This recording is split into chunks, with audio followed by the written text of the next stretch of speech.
Kembali untuk Anda, tentunya dalam program Power of Soul atau Terapi Kalbu. Nah, pemirsa yang ada di rumah, mungkin yang di rumah sedang mengalami sakit yang mungkin sangat sulit sekali disembuhkan. Atau Anda sudah berobat kemana-mana namun tak kunjung sembuh, pemirsa. Nah, Power of Soul tentunya pengobatan kami lain dari yang lain, tanpa obat-obatan, tanpa jamu-jamuan, dan tanpa bacaan ayat-ayat tertentu, dan tanpa bedah atau operasi, dan tanpa bantuan jin, sehingga di dalamnya tidak ada unsur musrik sama sekali. Karena terapi yang kami andalkan hanya sebuah energi positif dan cinta kasih terhadap sesama. Seperti hari ini pemirsa, kita akan membahas tentang tema kita yang sangat luar biasa, yaitu mengendalikan hawa nafsu. Dan tentunya di episode kali ini kita akan menghadirkan testimoni yang alhamdulillah telah diijabah oleh Allah doanya untuk penyakit gagal ginjal, yaitu Ibu Ferni. Nanti kita akan hadirkan di segmen 4 ya pemirsa ya. Baik, sebelum itu kita akan sapa dulu Pak Ustadz Sony Sutrisna. Assalamualaikum Bapak. Waalaikumsalam warahmatullahi wabarakatuh. Sehat? Semangat, segar, sehat. Luar biasa. Pak Sony, kita membahas tentang mengendalikan hawa nafsu seperti Quran Surat Yusuf ayat 53. Ini bagaimana menurut Pak Ustadz? Kenapa kita mengangkat tema mengendalikan hawa nafsu ini, Pak? Iya, terima kasih Mbak Nadine. Assalamualaikum warahmatullahi wabarakatuh. Para pemirsa televisi yang dirahmati oleh Allah dan berbahagia. Para pemirsa, pada kesempatan ini kita akan coba membawa sebuah tema yang sangat menarik di dalam acara Power of Soul ini, yaitu temanya mengendalikan hawa nafsu. Nah, ini menarik menurut saya. Sebab apa? Karena ada sebuah peperangan di zaman Rasulullah itu yang dikenal dengan Perang Badar. Itu perang besar sekali. Perang Badar itu perang besar sekali. Nah, di dalam peperangan itu banyak sekali korban berjatuhan. Ya, namun Rasulullah menang menghadapi perang Badar itu. Nah, setelah perang Badar itu Rasulullah ditanya oleh para sahabat, "Ya Rasul, ada nggak perang yang lebih besar lagi dari perang Badar ini?" Rasulullah menjawab, "Ada. Yaitu perang melawan hawa nafsu." Jadi kalau kita lihat para pemirsa, perang Badar itu kan dahsyat sekali. Susah kan itu persiapannya ya. Kalau kita lihat perang Badar itu penuh dengan persiapan, penuh dengan strategi. Harus mengenal musuhnya yang mana. Nah, jadi perang itu nggak digambarkan seperti perang aja, tapi perang itu dalam arti kata kita harus tahu nih musuh kita siapa. Sehingga kalau kita tahu strateginya bagaimana nih untuk menghadapi musuh itu. Nah, itu perang Badar. Nah, ini lebih gede nih dari perang Badar kata Rasul, yaitu perang melawan hawa nafsu. Para pemirsa televisi yang berbahagia, kalau kita menyimak dari tema kita ini mengendalikan hawa nafsu, maka kita harus tahu dulu nih, hawa nafsu ini makhluk apa? Sama seperti kita mau mengendalikan hewan. Kita harus tahu hewan jenis apa nih yang mau dikendalikan. Apakah kambing? Apakah anjing? Apakah kucing? Nah, ini mengendalikan hawa nafsu. Hawa nafsu ini apa? Apakah semua hawa nafsu jelek? Tidak. Ada beberapa hawa nafsu yang malah diberikan rahmat kalau lihat dari surat Yusuf tadi. Iya. Ya kan, seperti hawa nafsu untuk membela diri. Ya, misalkan hawa nafsu untuk ingin mendapatkan keturunan pada melakukan hubungan suami istri, ya. Itu diberikan rahmat oleh Allah. Nah, yang disebut hawa nafsu di sini adalah hawa nafsu yang dapat Negatif ya. menimbulkan kerusakan di muka bumi. Nah, ini harus dikendalikan. Nah, jadi supaya jelas dulu nih, clear dulu ya, hawa nafsu itu adalah sesuatu yang dapat menimbulkan kerusakan di muka bumi, itu yang harus dikendalikan. Saya ambil contoh misalkan begini para pemirsa, hawa nafsu untuk menguasai negara lain, nah itu nggak boleh. Benar.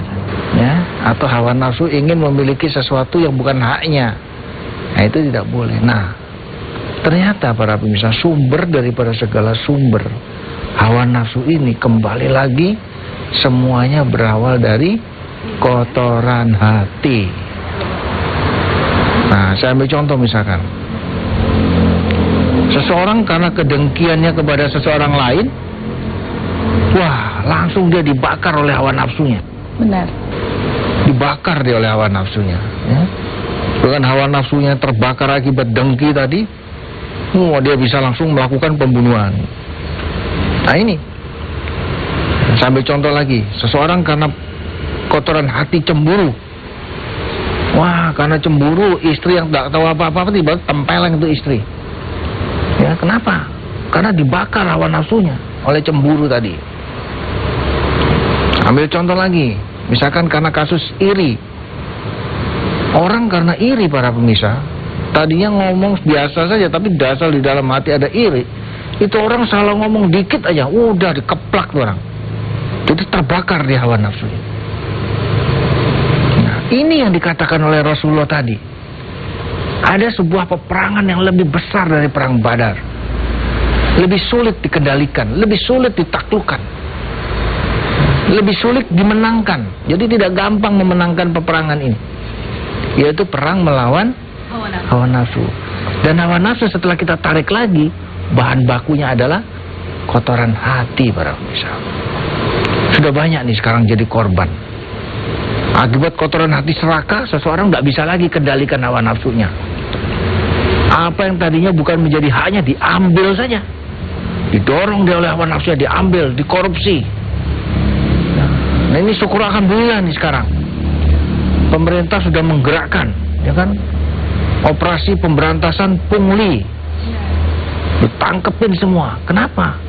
Karena memang ini perang melawan hawa nafsu nih. Semuanya berawal dan bersumber dari kotoran hati yang bernama serakah. Nah, ini makanya tadi di awal saya katakan, para pemirsa, ya, dengan tema kita mengendalikan hawa nafsu ini mesti jelas dulu. Hawa nafsu apa nih yang mau dikendalikan? Ya, apakah hawa nafsu makan? Tidak. Ya, apakah hawa nafsu untuk kita bekerja? Tidak. Untuk memiliki sesuatu, punya pabrik 1000? Kalau itu selama didapat dengan cara yang halal, tidak harus dikendalikan. Tapi yang dikendalikan ini adalah hawa nafsu yang dapat menimbulkan kerusakan di muka bumi. Dan itu semua berawal dari kotoran hati. Nah, ini yang disebut oleh Rasulullah, ada sebuah peperangan yang lebih besar dari perang Badar. Para pemirsa televisi yang dirahmati oleh Allah, terjadi peperangan antar negara itu bisa terjadi apabila ada kotoran hati bernama dengki, ada kotoran hati bernama buruk sangka. Kalau ini dua-duanya masuk di negara yang berbeda, mereka saling dengki, saling buruk sangka, waduh, bisa terpicu sebuah peperangan. Ya, banyak sekali kan kita melihat dalam skup-skup yang kecil, peperangan antar kampung. Ya, peperangan antar desa, peperangan antar sekolah, gitu. Nanti kita bahas lagi nih, Mbak Nadine, lebih dalam lagi. Betul sekali, karena memang sangat penting sekali ya untuk tema kita yang satu ini, mengendalikan hawa nafsu. Karena hawa nafsu ini adanya pada diri kita. Nah, hawa nafsu ini nih, kalau hawa nafsu yang negatif adanya di kotoran hati. Untuk itu pemirsa, janganlah kita ada di hati kita ada kotoran hati. Nanti kita akan kembali lagi setelah yang satu ini, tetap di Power of Soul.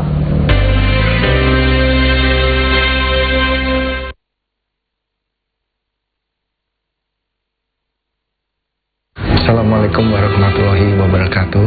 Para pemirsa televisi yang dirahmati oleh Allah, kita semua pasti sudah pernah merasakan bagaimana hebatnya kasih sayang seorang ibu.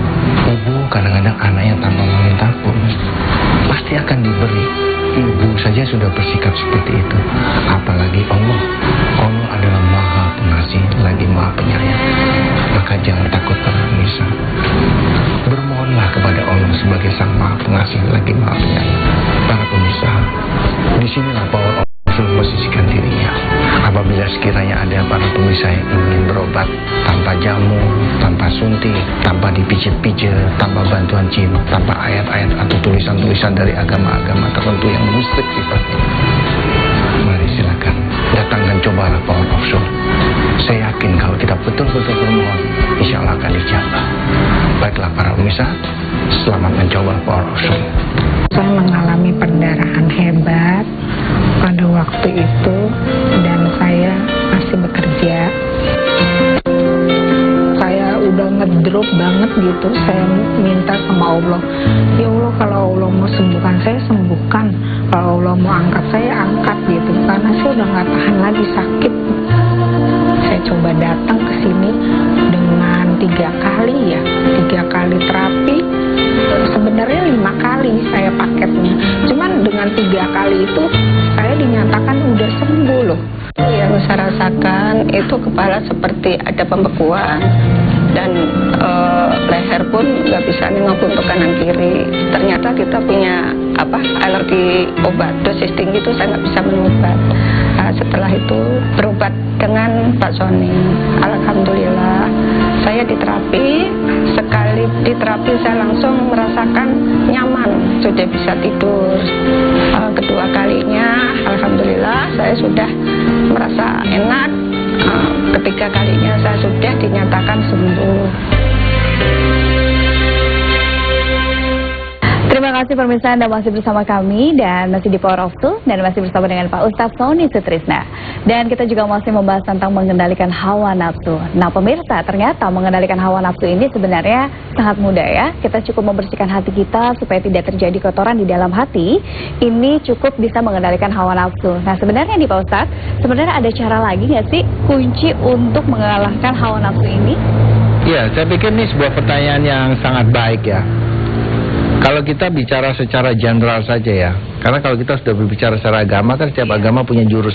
Benar. Ya, kalau Islam misalkan ajarannya misalnya lewat rukun Islam ya, iya. Tapi kalau secara general, yang terbaik untuk kita mengendalikan. Kuncinya untuk mengendalikan hawa nafsu Itu adalah peranan ibu.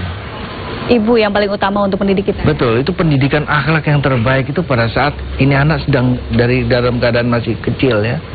Jadi dididik gitu oleh ibunya ya, terutama dua orang tua itu ibunya para pemirsa. Jadi peranan ibu itu sangat penting, makanya dikatakan bahwa surga itu berada di bawah telapak kaki ibu. Iya. Orang-orang yang dia gagal perang melawan hawa nafsu itu udah pasti jurusannya neraka jahanam tuh. Nah, artinya apa? Artinya kalau dia supaya dia bisa menang ya dia perlu peranan seorang ibu supaya dia betul-betul bisa mendapatkan surga. Saya ambil contoh misalkan ada seorang anak, katakanlah si Fulan, para pemirsa.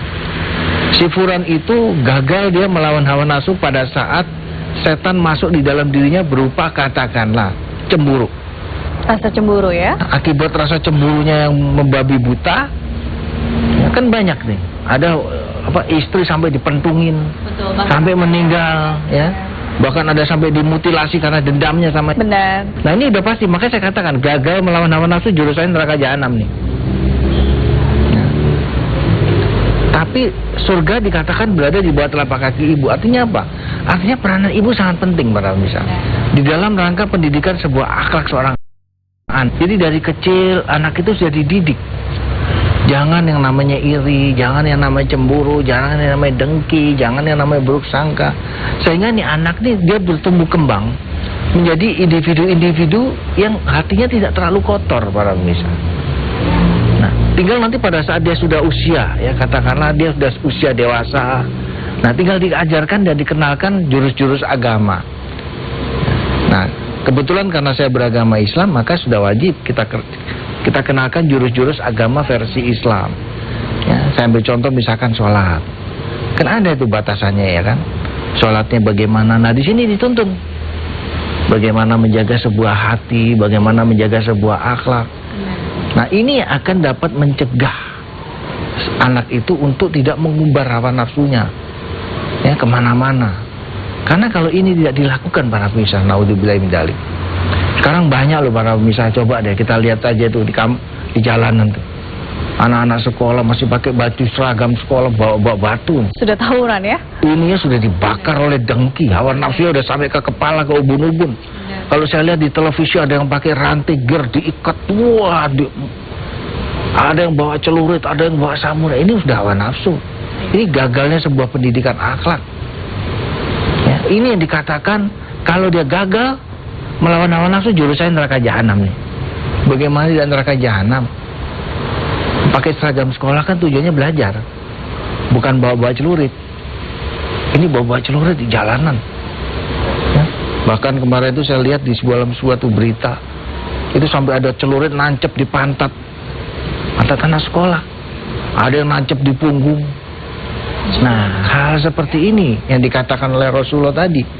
Ada sebuah peperangan lebih besar dari perang Badar, yaitu perang melawan hawa nafsu. Karena itu saya katakan di awal tadi, kita harus mengenali dulu para pemirsa. Ini hawa nafsu ini apa? Ya, makhluk apa? Dan bagaimana cara mengendalikannya? Strateginya apa? Kenapa? Karena ini lebih besar dari perang Badar. Kita harus pakai strategi ngadepinnya. Nggak bisa asal-asalan. Kalau asal-asalan seperti tadi, sembayang ya sembayang, bawa golok tuh di jalanan. Benar. Nah ini harus diatur. Bagaimana? Oh, peranan ibu penting. Nah, pendidikan ibu penting. Setelah ini anak tumbuh kembang dewasa, dikenalkan dengan sholat. Sholatnya dipantau. Apakah ini anak sholatnya sekedar hanya untuk isi absen? Apakah dia ngerti nggak? Dia paham nggak dengan apa yang diucapkan? Dia praktek nggak di kehidupannya? Tugas kita sebagai orang tua memberikan contoh yang baik. Nah, kalau ini berkesinambungan, insya Allah Sangat mudah ya. kita akan mendapatkan anak-anak yang menang. Menang melawan perang hawa nafsu. Nah, kalau dia menang perang melawan hawa nafsu, jurusannya surga. Makanya dikatakan, ini berada di bawah telapak kaki ibu. Yang dimaksud berada di bawah telapak kaki ibu itu apa? Faktor pendidikan ibu. Kalau ibu berhasil mendidik, ini anak bisa masuk surga, jurusan surga. Tapi kalau orang tuanya gagal, ini anak mengubar hawa nafsunya seenaknya saja, aduh, ini udah pasti jurusannya neraka jahanam. Kan ada nih para pemirsa, bukan apa-apa, kita ngomong apa adanya aja. Banyak sekali ceritanya ya. Cuma satu kampung nih gara-gara naik motor masuk kampung lain, suaranya kenceng, weng begini udah langsung dengki. Ya, wah ini merasa, wah dikecil ini mata kampung tetangga, dengki muncul semua. Akhirnya apa? Perang antar kampung. Nah ini yang dikatakan oleh Rasulullah, ada perang yang lebih besar dari perang Badar, yaitu perang melawan hawa nafsu. Sebenarnya kalau kita lihat dari pesan Rasulullah itu harusnya kita ini berpikir, ya kan, bahwa ini disebut oleh Rasulullah ini lebih besar dari perang Badar. Harus apa? Kita harus pakai strategi. Kita harus kenal para pemirsa, ini musuhnya siapa sih? Makhluk apa sih hawa nafsu ini? Kan tidak kita generate bahwa semua hawa nafsu harus kita lawan. Bahaya kalau semua hawa nafsu dimatikan. Saya ambil contoh misalkan, seorang suami sama istri, kalau tidak ada hawa nafsu tidak punya anak. Suami istri itu kalau melakukan hubungan, kalau nggak ada hawa nafsu nggak punya anak, ya kan? Sambil contoh lagi, orang mau makan harus ada nafsu lapar. Kalau tidak ada nafsu lapar nggak mau makan. Maka saya katakan, ini jangan semua hawa nafsu diambil generate para pemirsa. Jadi harus dilihat, ini hawa nafsu yang mana nih yang dibilang oleh Rasulullah lebih besar dari perang Badar. Ternyata yang dimaksud adalah hawa nafsu yang dapat menimbulkan kerusakan di muka bumi. Dan ternyata para pemirsa, setelah kita tarik ujungnya dari mana nih biang keroknya? Waduh, dari kotoran hati. Dari kotoran hati para pemirsa. Makanya selalu saya katakan di dalam setiap pertemuan, ya kan, jagalah hati, jagalah hati. Kalau kita sembahyang, kita sholat, ya kan, sholat ini kan diturunkan untuk mencegah perbuatan keji dan mungkar. Jadi apapun yang kita ucapkan dalam sholat, hantamkan ke hati, proses pembersihan. Praktek di kehidupan, lihat. Pada waktu kita sholat berikutnya, kita rasakan sendiri. Tadi di dohor aku masih iri nih sama orang. Di asarnya udah hilang belum? Kalau belum hilang, nah dari asar sampai maghrib Kita perdamkan lagi ya. ya kan, hilangin tuh. Di maghrib, kalau introspeksi diri, aku masih iri gak nih sama teman kerjaku? Oh masih, bisa hilangin. Begitu. Nah kalau itu terus dilakukan, nah barulah nanti sholat itu berimpact kepada hati. Kalau enggak, naudzubillah min dzalik, coba aja para bisa lihat.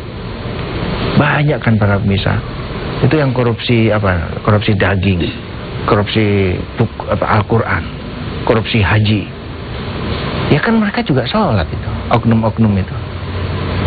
Saya tidak katakan semua oknum, ya. Yang jadi tersangka KPK itu mungkin sholat juga. Iya. Tapi kenapa sampai terpancing oleh hawa nafsu? Karena tadi mungkin pada saat sholat tidak diarahkan sholatnya untuk introspeksi hati. Betul, hanya sekedar panggilan saja begitu ya. Hawa nafsunya diumbar, begitu ada masuk neraka diumbar. Nah hal ini yang menurut saya, inilah yang dimaksud pada tema kita pada hari ini. Mari kita kendalikan hawa nafsu dengan cara kenali hawa nafsu seperti apa yang harus dikendalikan. Baik, Pak Sony, nanti kita akan lanjutkan lagi. Jadi pemirsa, untuk mengendalikan hawa nafsu negatif ada caranya ya pemirsa ya. Terutama nih pemirsa ya, kita harus introspeksi diri. Lalu yang kedua juga rajin menuntut ilmu. Dan yang ketiga, senang berkumpul dengan orang-orang yang soleh. Ini akan menjadikan kita bisa mengendalikan hawa nafsu negatif. Nanti kita akan kembali lagi setelah yang satu ini. Jangan kemana-mana, tetap di Power of Soul.